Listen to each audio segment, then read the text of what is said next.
Lula está muito bem no eleitorado mais humilde, né? E ele é um encantador de serpentes, né? Se você permite, ele domina a cena. E dominou essa cena no programa do Ratinho. Aquilo não é um programa de entrevista, né? Aquilo é uma sala de estar em que dois personagens que têm uma entrada junto a esses brasileiros mais humildes falaram ali a linguagem que eles entendem, a cachaçinha e tal. Teve um momento que o Lula chamou o Bolsonaro de ignorantão, de chucro, né? E aí o Ratinho diz, nesse ponto você encanta, você é encantador. Isso irritou enormemente os bolsonaristas.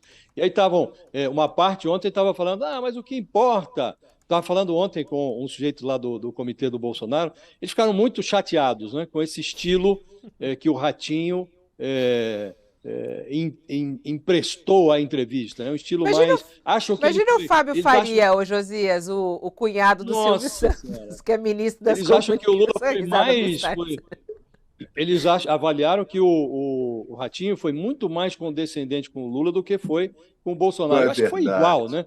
Foi a Não é mesma verdade? coisa, Não, é isso que o José falou, foi igual. Foi isso, igual, a mesma coisa. Exatamente. E aí o que eles estavam se apegando ontem, para dizer que o do Bolsonaro foi melhor, é a audiência. Me disseram ontem, nem sei se esses números coincidem ou não, mas me disseram que a audiência do Bolsonaro foi maior do que a do Lula, né? Então nós vencemos essa batalha porque tivemos uma audiência maior. Isso tudo é uma grande tolice, né? Acho que o Lula foi ali, naquele encontro, ele já está muito bem junto ao eleitorado pobre. Quem assistiu a entrevista já está tendendo a votar nele, vai consolidar o voto, né? E ele usa a linguagem adequada ao meio para o qual ele está falando, né? Então acho que ele foi muito bem ali na entrevista. Agora, Josias, não foi novidade essa. Quer dizer, o Lula já tinha criticado o Bolsonaro em relação à pandemia, mas os termos que ele usou de ignorantão e chucro, ele já tinha falado. Eu achei que isso, a mim, soa novidade esse momento. E na hora que ele chamou o Bolsonaro de ignorantão, o Ratinho deu uma risada, a reação instintiva do Ratinho foi de rir.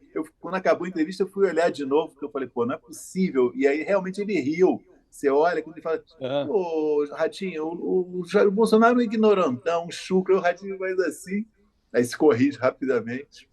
Não, você vê que o Lula ele se ajusta ao ambiente, que ele vinha se referindo ao Bolsonaro, quando tratava de pandemia, como genocida.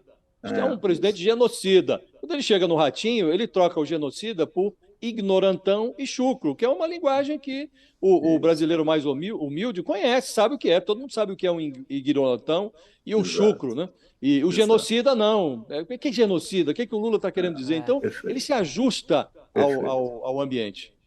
É isso, a gente está diante de dois líderes políticos que falam com o povo diretamente, né? Bolsonaro também fala, né? Quando ele come lá o leite condensado com o pão, quando ele conversa também, é muito impressionante. É por isso que a gente vive essa polarização. O Lula, é claro que ele está faturando aí nas redes a história do Ratinho, a entrevista. Coloca aqui só o Twitter do Lula, aí ele publicou agora há pouquinho, bom dia, um resumo para quem perdeu a conversa com o Ratinho. Fizeram aqui um bom resumo e até uma pessoa escreveu, faltou só na mesa aquela amarela da escola para conversa de bar, que é uma conversa de botiquim, acho que esse que é o resumo. A promessa tá aí, a segunda temporada do UOL Investiga. E a gente resolveu tratar, Fabiola, nessa segunda temporada, de um aspecto que tinha ficado de fora da primeira, que era essas relações que o Bolsonaro e os filhos mantiveram com alguns policiais que foram acusados de integrar milícias e, enfim, de crimes muito graves lá no Rio de Janeiro. Sobretudo, estou falando do Adriano da Nóbrega, né, que o presidente homenageou, o filho também, fez discurso. Mas a gente resolveu fazer um olhar sobre todo mundo que eles homenagearam também, até para poder entender como é que foi essa construção ao longo do tempo. Deixa eu chamar uns trechinhos aqui para as pessoas acompanharem. Vamos. Vocês colocam para a gente aí o nosso primeiro trecho? Como se todos aqueles elencados como milicianos fossem bandidos. Não. É uma busca aqui da popularidade, da vulgaridade, busca de voto pelo voto, em cima da demagogia, em chefe de família. Alguns são bandidos, sim, são bandidos, mas no contexto todos, não. Alguns são bandidos, mas no contexto todo, não. Grave isso, né, Fabíola? O Bolsonaro construiu um discurso ao longo do tempo de dizer que combatia o crime, de que tinha política de segurança pública. Esse discurso que a gente ouviu é de dezembro de 2008, quando a CPI das milícias se encerrou no Rio de Janeiro, e aí o relatório foi apresentado no Congresso Nacional, e aí ele foi criticar o relatório, e aí ele queria diferenciar milicianos e bandidos, como se milicianos não fossem bandidos. E aí a gente mergulha dentro dessa história, porque essa é uma época ali em que ele já tinha homenageado o Adriano da Nóbrega. E aí eu vou pedir para o pessoal colocar o segundo trecho, que é para poder as pessoas entenderem mais também sobre esse período. Agora, uma coisa que eu quero frisar, esta rebelião é uma falsa rebelião. É um circo armado para projetar Flávio Bolsonaro. E eu vou pedir para o pessoal botar o terceiro também, que aí eu vou contar a história toda. O principal interlocutor do Flávio Bolsonaro era o Adriano. E aí eu procurei saber quem é esse rapaz aí que fala com o Flávio. E a outra coisa também, todos com celulares, falando com todo mundo, enfim, com todo mundo com celular. Então, para entender, assim, né,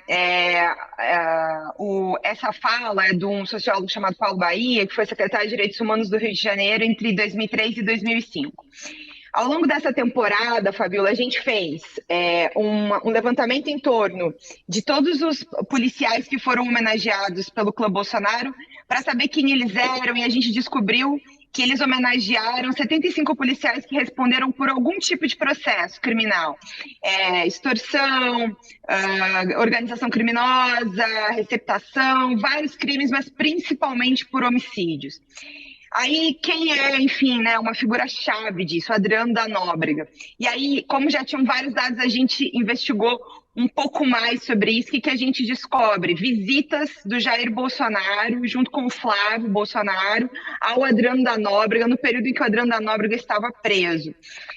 Essa fala do Paulo Bahia é sobre um desses episódios. Eles foram na prisão, aconteceu... Juliana? Eles foram na prisão visitar, mas o presidente mas ele já era presidente? Não. Porque isso eu estou falando dessa época, de 2004, né? Para ficar bem claro aqui. Qual